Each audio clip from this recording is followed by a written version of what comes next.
गुलिसुक बरगुदि फरायसालियाव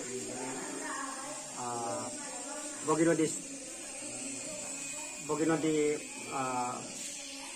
प्राइमारि मेडिकेलनिफ्राय जोंनि गथ'फोरखौ देहा सोलेर चेक खालामफैदों जे गथ'फोरनि वेट लादों आरो गथ'फोरनि हाथाइ नायदों खोमा नायदों खोनानाया माबादि मोजां खोनायोना खोनाया हाथाइ एम्फौ जानाय बेफोरखौ नायदों मेगननि कन्डिशनफोरखौ नायदों मोजाङै नुयोना नुवा बेनिफ्राय बिसोरनि माबा उदै सानायफोर दं नामा बेखौ मेडिकेला चेक खालामदों गतिके जोङो दिनै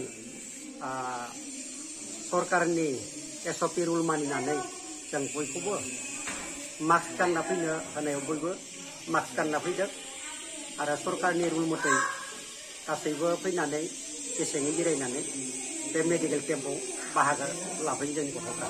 सार बे मोनफ्रोमबो गुदि फरायसालियाव खालामबाय थादोंना ना नोंथांनि बे गुदि फरायसालियावल' खालामनाय जादों? गासैबो गुदि फरायसालियाव खालार मथे बिथांमोननि दिन खालार मथे खालामलांबाय थागोन होनना बिथांमोना बुङो। दिनै फार्स्ट सारनियावनो गिबि नङा गिबि नङा जाबाय दङनो जोंना गेजेराव गोलैदों जाबाय दङनो बेबादि आरो।